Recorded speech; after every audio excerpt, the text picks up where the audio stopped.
Good evening and welcome to the post-launch news conference for the SpaceX Falcon Heavy test flight. I'm John Taylor, Director of Communications for SpaceX. Joining us to provide a status on the mission, Elon Musk, SpaceX CEO and lead designer. Elon? Hi, everyone. Really excited about today. Incredibly proud of the SpaceX team. They've done an incredible job of creating really the most advanced rocket in the world and biggest rocket in the world. I'm still trying to absorb everything that happened because it seems surreal to me.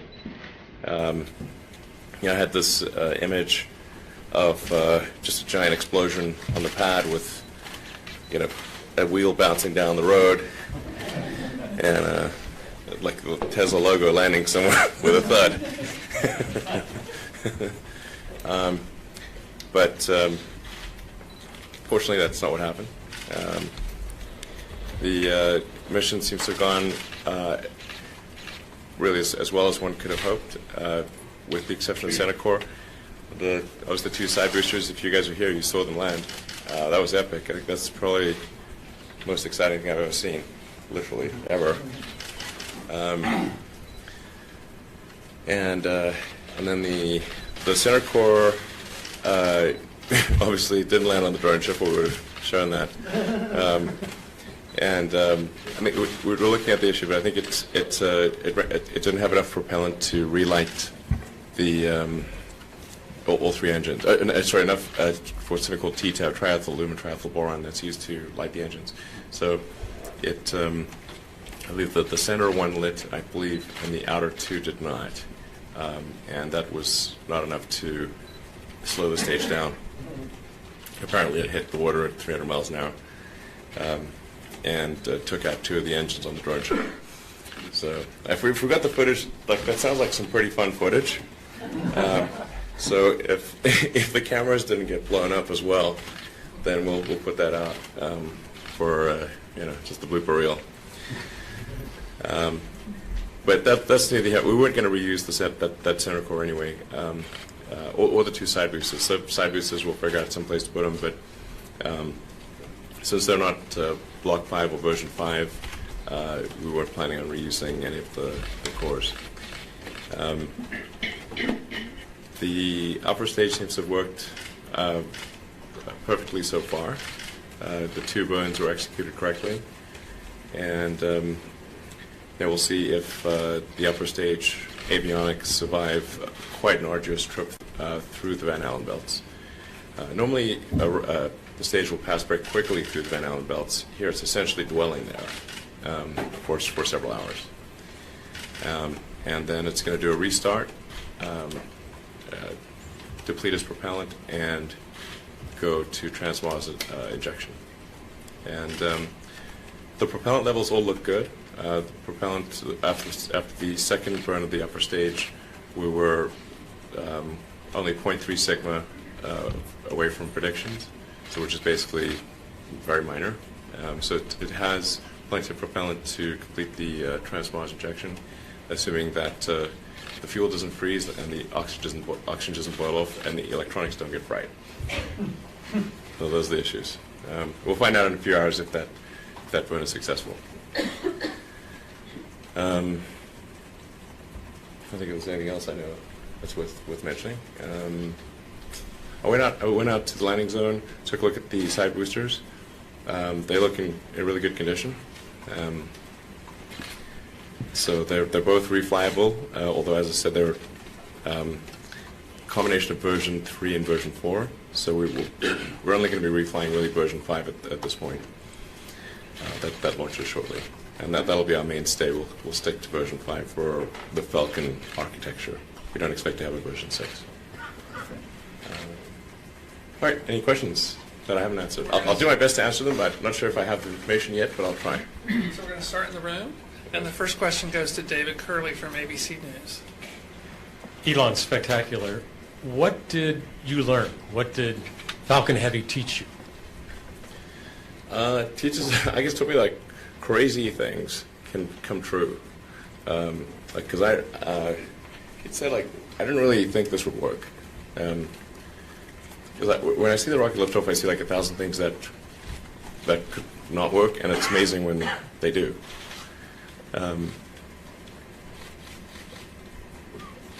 And I was really seeing the two boosters land synchronized, really just like the simulation. I mean, it makes me think like that could be quite a scalable approach. You know, you could imagine large numbers of those just coming in, landing, taking off, landing, doing many flights per day. So I think it gives me a lot of faith for our next architecture, the sort of the interplanetary spaceship. You have different names for it, but BFR is kind of the code name. And it gives me confidence that BFR is really quite workable.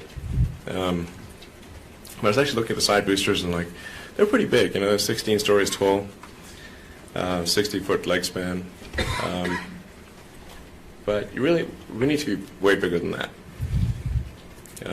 So I think it's given me a lot of confidence that we can make the BFR design work.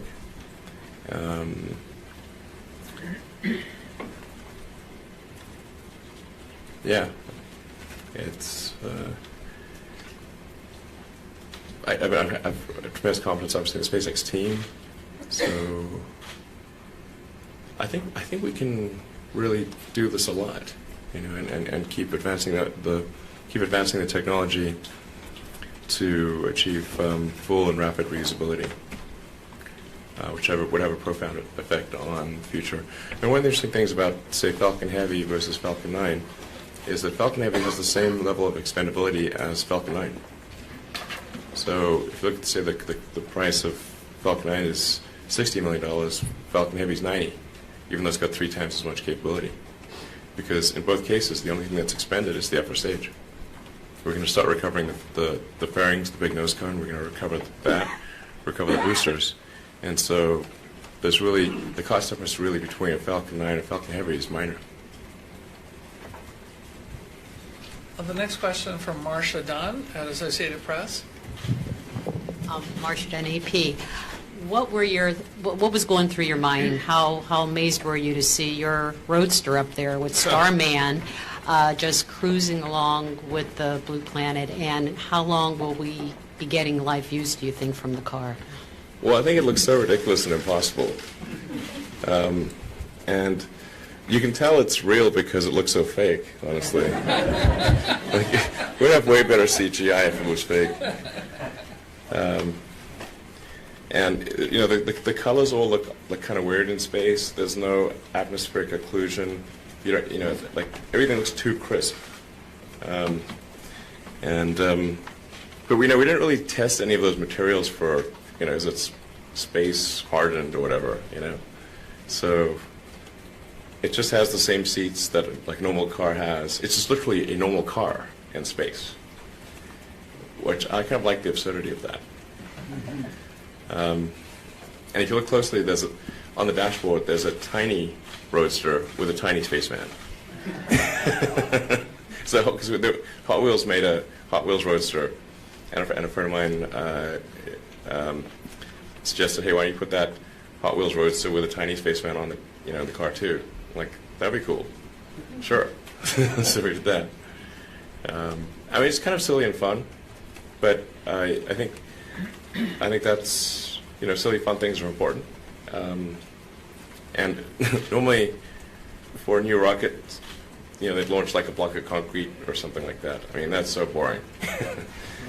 And I think that just the imagery of it is something that's going to get people excited around the world. And it's still tripping me out. I mean, I'm tripping balls here.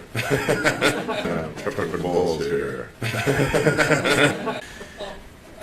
Next question in the room. How about Brendan Byrne from WMFE, the NPR affiliate in Orlando? Yeah, congratulations, Elon. Great launch today.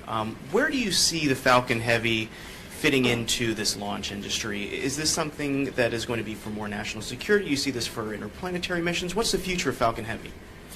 Yeah, the great thing is, so Falcon Heavy opens up a new class of payload.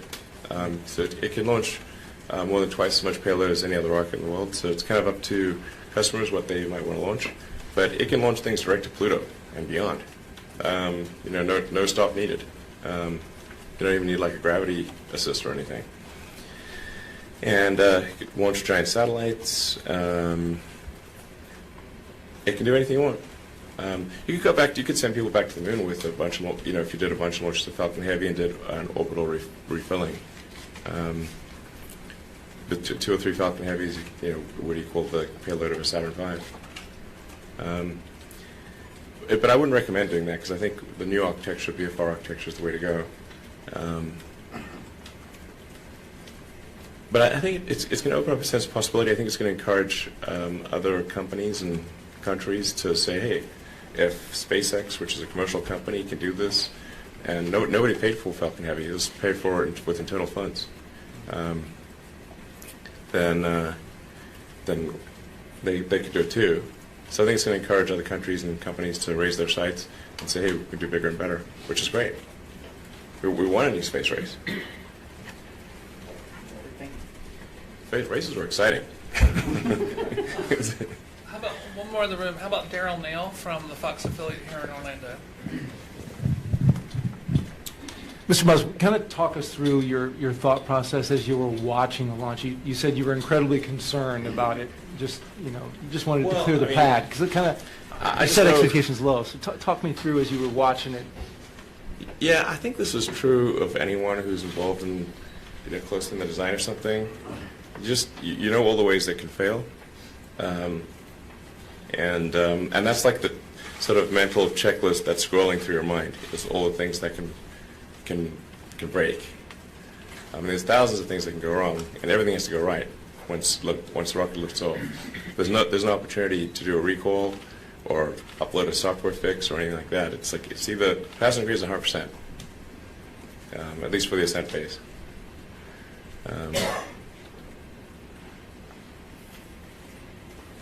And I've seen rockets blow up so many different ways.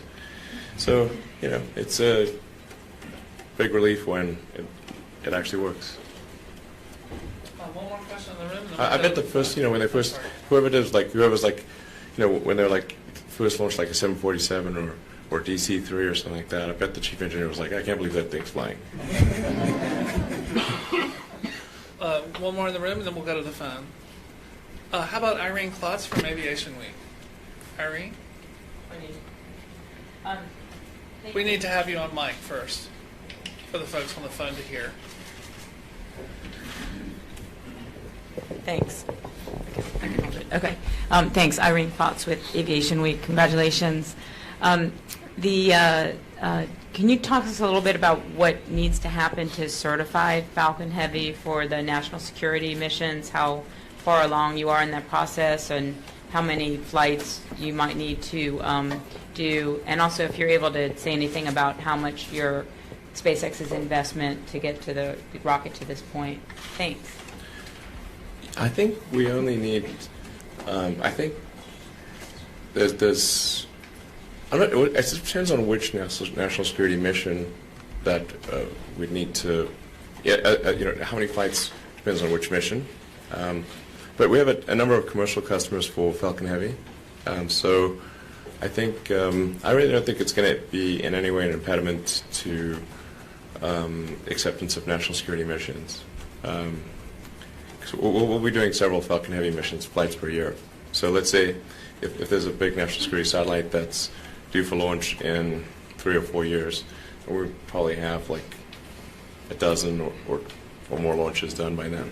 So it won't really, I don't think there'll be a launch number that's an inhibitor on national security stuff. And then we've got the STP mission that's coming up, which is another test mission. That'll go on where everything's on Block 5, version 5 of the rocket. And then we'll be launching version 5 or Block 5 single stick in a couple months. So I think it's hopefully smooth sailing for qualification for national security missions. Our investment to date, probably a lot more than I'd like to admit. We try to cancel the Falcon Heavy program 3 times at SpaceX. Because it's like, man, this is way harder than we thought. Because the initial idea was just like, oh, you stick on 2 first stages as side boosters, how hard can it be? It's like, it's way hard. We had to redesign the center core completely. We had to redesign the grid fins, because it's a long story, but if you've got a nose cone on the end of at the end of the booster instead of a cylinder, you lose control authority. Because if you've got a cylinder, you can kind of bounce the air off of the rocket, and you get like a 30% or more increased control authority if you've got a cylindrical section instead of an ogive section at the end of the booster. So we had to redesign the grid fins, redesign the control system, massively redesign the thrust structure at the base to take way more load. That center booster's got to deal with over 1 million pounds of load coming in combined from the side boosters.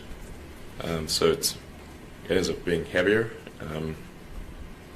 So the center core is basically a complete redesign. And even the side boosters, there's a pretty large number of parts that change. And then the launch site itself needs to change a lot. I'm guessing our total investment is over $500 million. Probably more. I'd like to take some questions from the phone. I think the first one up is Dan Vergano from BuzzFeed News. Is that right? That's right. Dan Vergano, BuzzFeed News. Could you talk a little bit about the decision to have the 2 side cores come down at the same time? Is that just the way it falls out from the physics, or was that an actual decision you made? We did offset them slightly, but really they pretty much just come down. That there's no. We wanted them to offset slightly just so that the radars didn't interfere, and we actually wanted no communication between the 2 stages. They're both going to a point in absolute space, and we were just worried that the radar reflection of one would be seen by the radar receiver of the other. But no, that's just kind of how it happened. It's actually meant to happen just like that. The next question on the phone comes from Keith Cowing at NASA Watch. First of all, congratulations. You've launched a rather unconventional payload into space, one that's generated a lot of buzz. And there's a lot of people, some of them citizen scientists, some of them they're just newbies when it comes to tracking things in space. They're going to try and track the Tesla and understand what's happening to it. You know, like that movie, Dude, Where's My Car?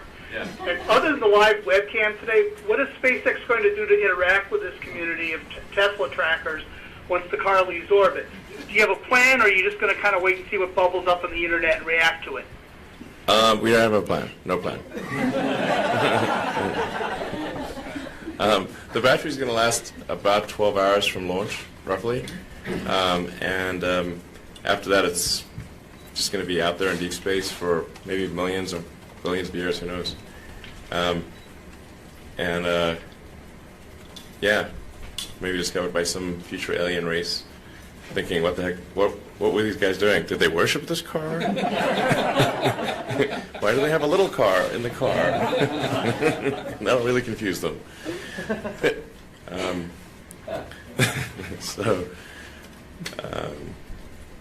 not sure what's going to happen, but I think it's kind of a fun thing, and I sure hope that next burn works. By the way, we'll know in a few hours. Now we're going to go back to the room, if that's okay. So, how about Chris Davenport from the Washington Post?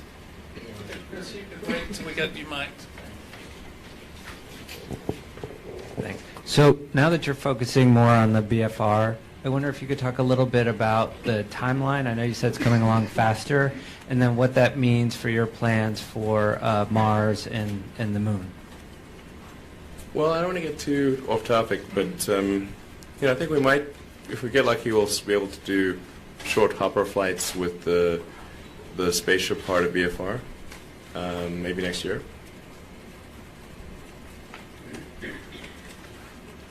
All right, one more in the room. Let's see, how about Bill Harwood from CBS? Thanks, Bill Harwood, CBS. Elon, 2 really quick ones.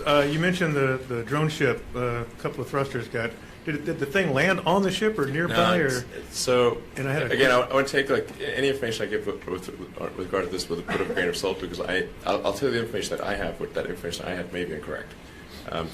So it could be way off. So the information I received was that we hit the water at about 300 miles an hour, 500 kilometers, roughly 500 kilometers an hour. That's hard, and about 100 meters away from the ship. So, which was enough to take out 2 thrusters and shower the deck with shrapnel. Well, and you mentioned the burn coming up.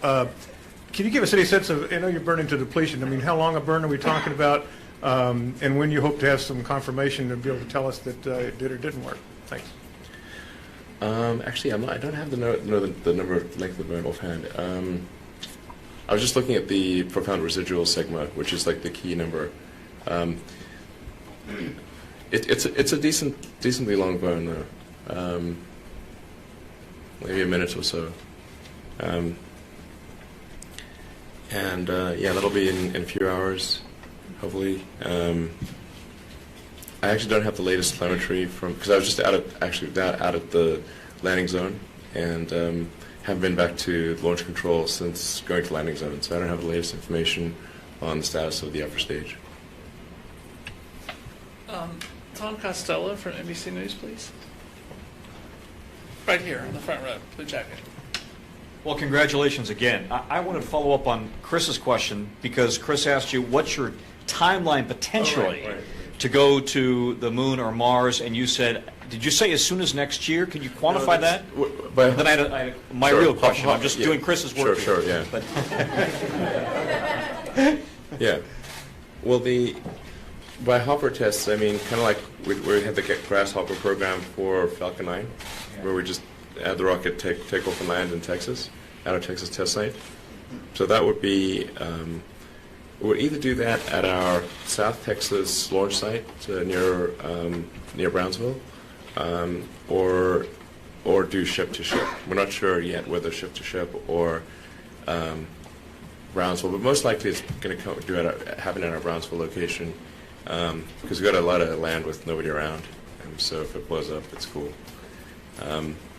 But by hopper test, I mean it'll go up, several miles and then come down. The ship is capable of a single stage to orbit if you fully load the tanks.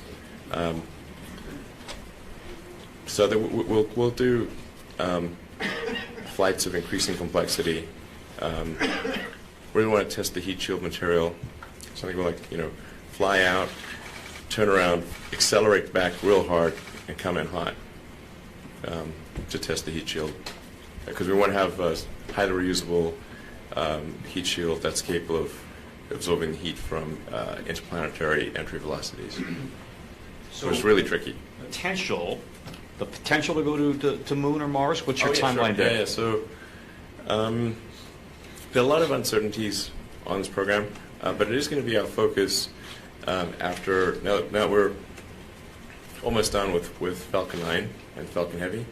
We're going to level off, as I said, at Block 5 of version 5. So there won't be any more major versions of Falcon 9 or Falcon Heavy. Dragon is also going to level off at Dragon version 2. There might be like point releases, 5.1 or Dragon 2.1 or something like that. But most of our engineering resources will be dedicated to VFR, and so I think that will make things go quite quickly. The ship part is by far the hardest, because that's going to come in from superorbital velocities, like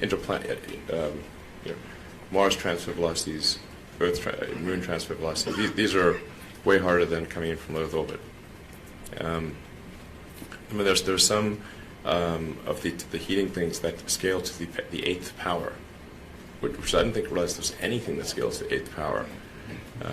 But it turns out certain elements of re-entry heating scale to the 8th. So just testing that ship out is the real tricky part. The booster, I think, I don't want to get complacent, but I think we understand reusable boosters. Reusable spaceships that can land propulsively, that's harder. So we're starting with the hard part first. I don't know, I think it's conceivable that we do our first test flight in 3 or 4 years of a full up orbital test flight, including the booster. Oh, no, we'd go to Earth orbit first. But it would be capable of going to the moon shortly thereafter. It's designed to do that.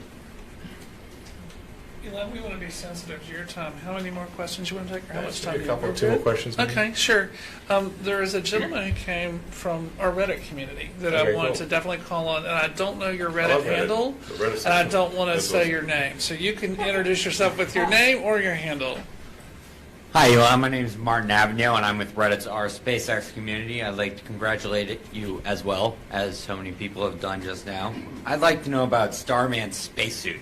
Is it a production model? Is it instrumented and/or pressurized? And what's holding him up?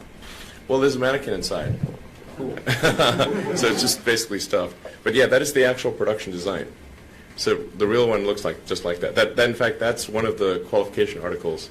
That's the real deal. Yeah, I figure if you're going to go, I mean, it's dangerous. It's a dangerous trip. You want to look good.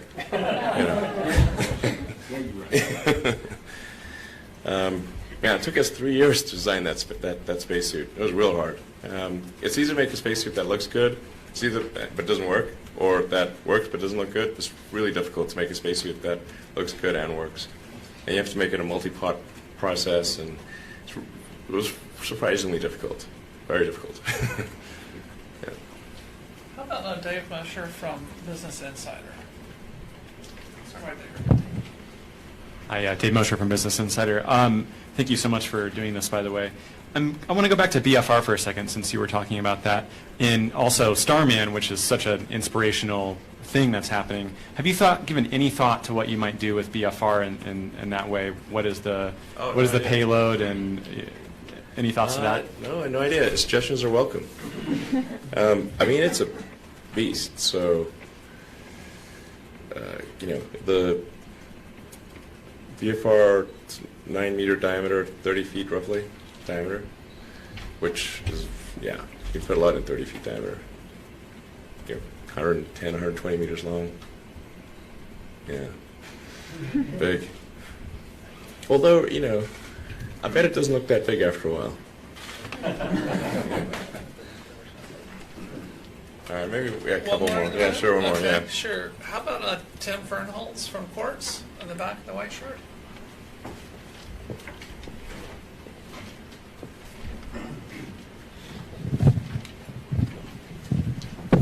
Hi, Elon. Thanks again for doing this. 2 questions for you. One just about fairing recovery. Just curious how SpaceX is coming with that. And 2, Jeff Bezos just responded to your tweet congratulating you on your launch today. You just mentioned a minute ago that we need a new space race. I'm just curious if you see yourself in a race with Blue Origin. What was the first part of the question? Checking in on fairing recovery. Yeah. So fairing recovery has proven surprisingly difficult. I'm pretty sure we'll solve fairing recovery in the next 6 months. But it turns out, like, you pop the parachute in the fairing, you've got this giant awkward thing. It tends to interfere with the airflow on the parachute, and it gets all twisty, and obviously it was a low priority too. Also, we have fairing version 2, which is that's the important one that we want to recover. So even if we recovered fairing version 1, we wouldn't be reflying it in the future. So fairing 2 and recovery, that's very important. And my guess is next 6 months we figure out fairing recovery. We've got a special boat to catch the fairing. It's like a catcher's mitt. It's like a giant catcher's mitt in boat form. It's going to run around and catch the fairing. Actually, it's kind of fun. I think we might be able to do the same thing with Dragon. So if NASA wants us to, we can try to catch Dragon. Literally, it's meant for the fairing, but it would work for Dragon too. In the room, how about James Dean from Florida Today?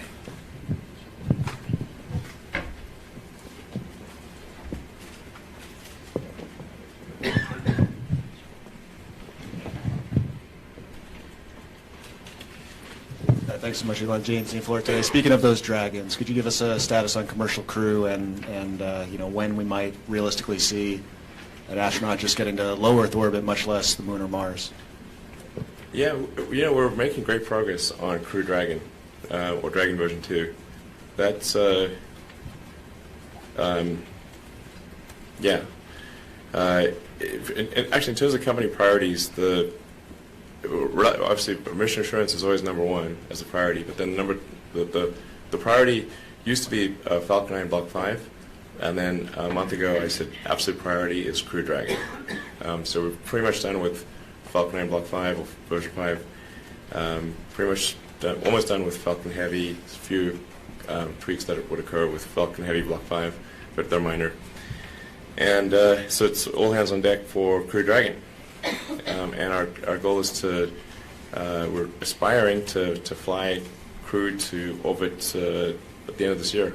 That's our goal. I think the hardware will be ready. We have time for one more question in the room. And I was just looking at Falcon 9, it's like, yeah, kind of small. So we're going to have to wrap it, and I'd like for Chris Gephardt, please, to have the last question. Question in terms of the next Falcon Heavy, which is that Arabsat or the one for the Air Force? Do you have any idea of how Pad A held up from today's launch, and how quickly can it be changed? Pad looks good. Pad looks good? Shape. Yeah. So then I guess my questions are, how quickly can the pad be reconfigured between Heavy and Falcon 9, since you need that pad for both? Oh, real fast. It's no problem. Okay. Going back and forth. It's designed that way. And for the Block 5 version of the Falcon 9 or Falcon Heavy, does the Falcon Heavy need a dedicated core built for it, or the Block? Yes. It does. Okay. It does. The center core needs to be dedicated. Okay. Yeah. So the center core is a special build. The side boosters we can reuse existing Falcon 9s, but we need to just replace the inner stage with a nose cone, and it needs to use the upgraded titanium grid fins, which are sweet. Those worked out real well. I'm really happy about those. In fact, I'm glad we got the side boosters back, because they had the titanium grid fins and the center core didn't. So if I was to pick anyone, I would have picked the side boosters. I'd pick the center core to explode. So that would be like the least. Yeah, those freaking grid fins they're super expensive and awesome, but the production rate on them is slow. We need them back. That was the most important thing to recover were those grid fins. Are there sensors inside the spacesuit testing its ability to Nope. function? Nope, it's just up there? Yeah, no, it definitely works though. You can just jump in a vacuum chamber with it, and it's fine. Elon, thank you. All right, thank you. Thank you so very much for your time. Really appreciate it. All right, thanks everyone. Hope you had a good time. Lots more excitement coming. And for the folks on the phone and still in the room, this will conclude our post-launch press conference for the SpaceX Falcon 9 Heavy test flight. For more information on SpaceX, you can always follow us at SpaceX.com. Find us on Twitter or Facebook. Thanks for joining us today.